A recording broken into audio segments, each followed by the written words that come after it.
Welcome to Cord Cutting Today for December 18th, 2019. This is the show where I break down some of the biggest stories happening in the world of cord cutting right now and give you my opinion on them. Now, this is my opinion. If you want to learn more about these, check out the show notes down below. I'll put a link to each story there so you can read about them for yourself and come up with your own opinions. We'd love to hear from you. If you're new here, do me a favor, hit the subscribe button, hit the thumbs up. It really does help us because it lets YouTube know you enjoy what we do here. And hopefully we can help you break free from the high cost of cable TV and still watch the shows you enjoy. Well, let's get into it because I think yesterday may have been one of the busiest days in the world of cord cutting news we've had in quite some time, with all kinds of new things like PBS coming to YouTube TV, the new AT&T 2, and Comcast trying to woo back cord cutters with some $10 TV packages. Let's get into it. Starting off with a deal of the day. Amazon's Fire TV Stick 4K and Fire TV Cube are both on sale right now. These are some really great prices, and if you qualify, you can get the Fire TV Stick 4K for just $24.99. I explain how in the post down below if you want to learn more about that. But you've been thinking about getting a Fire TV Stick 4K or Fire TV Cube, check out the show notes for a great deal on that. All right, Comcast has a big change coming in 2020 called Comcast Vision 2020. Now, we talked about that already once this week, where we talked about how they were informing call center agents and store employees that, hey, you're not going to be able to give as many discounts as you have in the past. They're really cracking down on the ability to discount existing customers' plans unless you add something like a wireless phone service or a home security service. Now Comcast, according to our sources, will be rolling out in early 2020 TV packages starting at $10. The idea here is if you're an internet customer, you can bundle in these smaller TV packages to target the cord cutter who's like, hey, I really don't care about all these channels. I just want, like, maybe I want some news, or maybe I just want a little bit of entertainment, but I don't care about the rest. So Comcast is coming up with these $10 to $20 packages that will allow you to, in short, build a bundle yourself. Now, there are some catches here, as you would expect. There are fees, device rentals on this, for example. Also, if you're not careful, you can add up these packages to be more than a full-blown Comcast TV package. Comcast is really hoping that if you subscribe to one or two of these $10 or $20 packages, you also have Comcast Internet, maybe Comcast Home Security, maybe Comcast Wireless Phone, and more. And that is their goal here, trying to keep people from cutting the cord by offering smaller packages, maybe try to draw some cord cutters back. Now, it'll be interesting to see all the catches on this. Now, if you want a DVR, there's still those kind of fees, there's still a device rental fee and more, which lines up with what we've learned recently about how they're eliminating the free first DVR. If you're offering a $10 TV package, they don't want to give you a free DVR. That first set-top box, which used to be free, will soon cost $5, according to our sources. So I'd love to know, what do you think of Comcast's efforts? Does this at all even remotely interest you? It very much reminds me a little bit of Sling TV, right? $25 package, you can add on a sports package, entertainment, lifestyle, whatever you want to kind of bundle there to build a package yourself. And, you know, if you're happy, if you're just looking for some specific ones there, it's an option. One interesting thing I saw here is one of the add-ons is a broadcast TV add-on, which makes you think that maybe you could go get like a news package without having to pay for your locals, which is a great option if you're somebody like me who can get their locals from an antenna. So we're going to keep a very, very close eye on this. I'm very interested to see how this all plays out in the weeks and months to come, because I really do think that there is a market a little bit for these micro small packages. We've seen Friendly do very well. We've seen Philo do very well. Sling TV is right up there with Hulu now as one of the largest. They were the largest for a long time. They're fighting now with Hulu to be the largest live TV streaming service. So leave me a comment. Let me know what you think about small packages and what you think about Comcast's efforts overall. All right, good news, because this has been one of the most popular questions we've got during Q&As and more, but PBS and the OWN network are now live on YouTube TV. Yesterday around lunchtime Eastern, PBS went live on YouTube TV in about 130 some markets roughly, and the own network went live. So now you got both of these, and a lot of markets where they don't have a live feed of PBS has PBS On Demand, so you can still watch a lot of the content with PBS On Demand. We have learned, our contacts have told us that PBS will be adding additional channels to YouTube TV in 2020. Google has confirmed that. Online, they have stated that in 2020 more channels will be coming, because there's still over 150 PBS stations not live on YouTube TV. But this is the first YouTube TV or live TV streaming service to offer PBS. I do not expect it to be the last YouTube TV service out there. But it should be interesting to see how this plays out, because PBS was one of the last big holdouts in the world of cord cutting. I know there's still a few regional sports networks, but when we're looking at major national networks, PBS was one of the last not to really be supporting any type of cord cutting service, and now they are. The dominoes are falling, and cord cutting is starting to line up. So leave me a comment, let me know. Would that make you sign up for YouTube TV? Or are you not all that concerned, or PBS just something you get with your antenna? I know for many people that's an option. Actually though, where I live, our local PBS here got shut down. And what they did is they took the next major market over, and they brought that signal here on TV networks and more. So they just kind of merged those two PBSs. The downside is the local over-the-air transmitter here isn't available anymore. So there's no more local over-the-air PBS in my town here, but it was available on all the cables and everything. So now I have an option there to watch it now on YouTube TV. So that's great for people like myself who may have lived in an area where PBS was a weak signal. But I think for overall, PBS was one of the stations that did a really good job with over-the-air TV coverage. So hopefully for most people this isn't an issue. All right, good news for fans of the Weather Channel. There's a new free streaming service launching on Friday called Local Now Plus from the Weather Channel. Now you're probably familiar with Local Now if you had like Sling TV or some other services. It's like the local on the 8's 24/7 streaming of it with news. When major weather events would happen, they would often break into it live. If there's a hurricane in your area or more, they would often break in live coverage on it. Now they're going to offer it for free. And I know there was some free streaming through Roku and more. Technically, they always maintain that you had to have a cable subscription to get it. I know a lot of people found workarounds, and they always gave away that free, I think 30-minute free trial of it through the Roku app and more. But now it's going to be 100% free with ads, and they're even going to add movies on demand to it. Now it's going to launch on Apple TV, Android, iOS, Fire TV, and more. Roku support not at launch though. It sounds like more device support is coming. They do have a Local Now Roku channel, so it doesn't seem like it would be that much of an effort to flip the switch and bring that over to Roku also.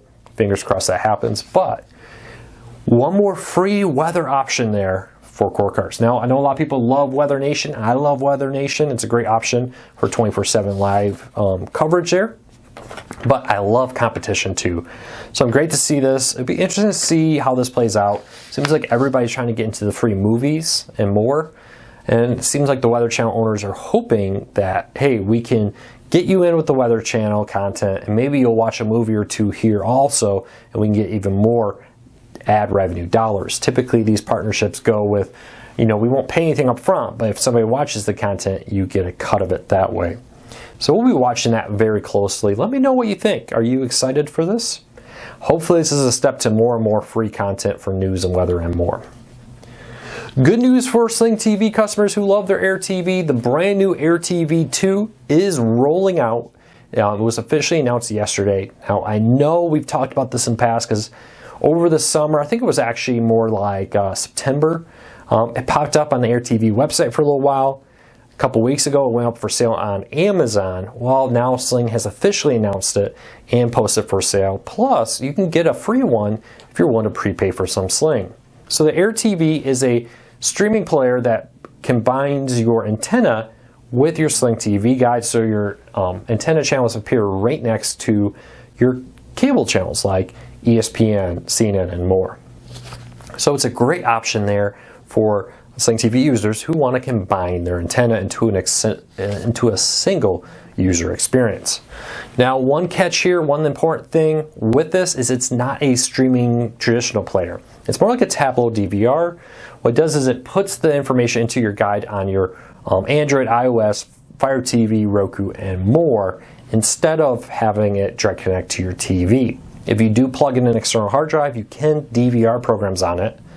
And the best thing about it is there's no monthly fee. Now, I did do a full review of it. If you want to check out that review, check out the show notes down below. This post I'm linking to has the review in it.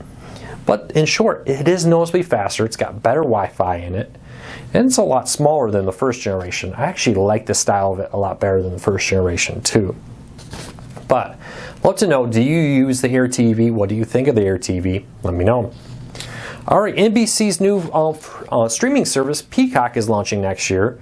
And now, according to a report from The Information, there's going to be 2 price points, an ad-free $10 version and an ad-supported $4.99 version.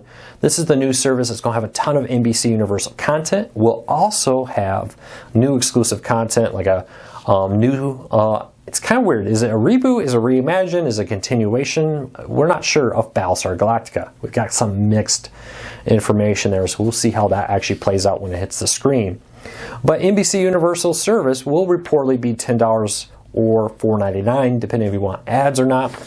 Warning though, they were very clear in the information that this is subject to change. It does seem like NBC's trying to compete with Apple TV Plus, with Disney Plus and more, by getting its price down to that $4.99 mark with ads, which does leave HBO Max at $14.99 as kind of an outlier. It'll be interesting. Yeah, it's got HBO content, but will people justify it for that dollar amount? We'll see. We'll see how it all lines up once all these services hit market in the summer of 2020. We'll start getting an idea that, hey, okay, HBO Max has been out a little while, Peacock's been out a little while. Now we have an idea because they both launch in the spring of 2020. But get your predictions in now. AT&T TV Now has been adding some new networks. If you subscribe to like HBO or Showtime through there, you may have noticed some additional channels like HBO 2 and Showtime, Showtime Extreme and Showtime 2 have been added to your package. Now you need to be subscribed to the HBO add-on or the Showtime add-on to see these channels, but it is a couple more channels coming. In the past, you had to watch this content on demand. If you wanted to see what was airing on HBO 2, for example, you had to go to the on-demand section. Now they have a live feed of it sitting right there. So check that out. Again, though, you have to have AT&T TV and the add-ons to see that content.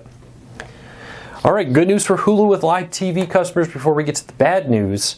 Hulu yesterday started to roll out 1080p 60 frames per second to select devices, with more devices coming soon. They also added a Chrome app, so you can actually download an app for your Chrome browser to have a better streaming experience in your Chrome browser. Now, 60 frames per second is probably the big one here. What that does is it doubles the number of frames you see per second. So when fast-moving objects are happening, they look a lot smoother. Now, the way I really notice this is the ticker at the bottom, like ESPN or a news channel and more. As that scrolls by, sometimes you see it just look a little jittery. That's because it's at 30 frames per second. The 60 frames per second one looks a lot nicer. Hulu is rolling this out to more devices very soon, but it's on the Apple TV and Xbox One. More devices coming very soon, according to Hulu. So great news there that you're getting this. It's something that many of the live TV services now offer. Sling has it on select channels like sports channels, and more have it. YouTube TV has it on many channels, so it kind of depends on which ones you have. Honestly, the big thing to remember here is not all channels broadcast in 60 frames per second. I know YouTube says everything's 60 frames per second. They may be transmitting it to you at that rate, but the actual source material is only at 30 frames per second, so keep that in mind. A lot of networks like TNT, when they're just showing reruns of a TV show, are often not transmitting 1080p 60 frames per second, where ESPN may be doing it for sporting events, for example. So keep that in mind, and if you have any questions on that, let me know. But if you're a Hulu subscriber, the upgrade is free, but today, Hulu's price is going up. So Hulu is going up to $54.99. New customers will pay that today. Existing Hulu with live TV customers will pay that starting on their next bill. This only affects Hulu with live TV, on-demand, commercial-free, etc. Those customers are not impacted here. The other customers are, so keep that in mind. But again, great thing about cord cutting is there are no contracts. So you can always drop that switch to another service if you're unhappy. Speaking of free news services, NBC News has a new free service. NBC News right here, they do offer now for a few hours in the afternoon and evening a live feed of free news. They're going in early 2020 turn that into a 24/7 live news service like CBS News there, which does a free streaming 24/7 news option. While they've hired a bunch of new staff, they're staffing up to get ready to make that transition. So if you're a fan of NBC News, you may soon have an option to watch it 24/7 for free through the app with a bunch of staff. Mostly this staff was people from NBC News teams in other areas being moved over to what they call NBC News Now, which is their free version of NBC News. Alright, that's it for today. Don't forget about the Amazon Fire TV stick sale and the Fire TV Cube sale. Link in the show notes down below. If you're new here, hit that subscribe button, hit that thumbs up. If you're here all the time, don't forget to ring the notification bell and set it to all notifications. I have heard a lot of people say some notifications have been getting turned off or being downgraded. Make sure to set that to all so you don't miss any of our videos, because we got more videos coming, sometimes 2 a day now. So check those out. I'll see you tonight at 8 p.m. Eastern for our cord cutting Q&A. I'd love to have you here. I did do some testing. I apologize, last week we had some technical issues that just made the stream unwatchable. I think I've had those solved, so we'll be back today for the cord cutting today. We probably won't do the cord cutting Q&A, next week because of Christmas, so make sure to join me today. I'll have a special Christmas theme going on. I'll see you tonight. Hey, thank you so much everybody for your support. I really appreciate it. We'll see you tomorrow for more cord cutting today. Take care, everybody.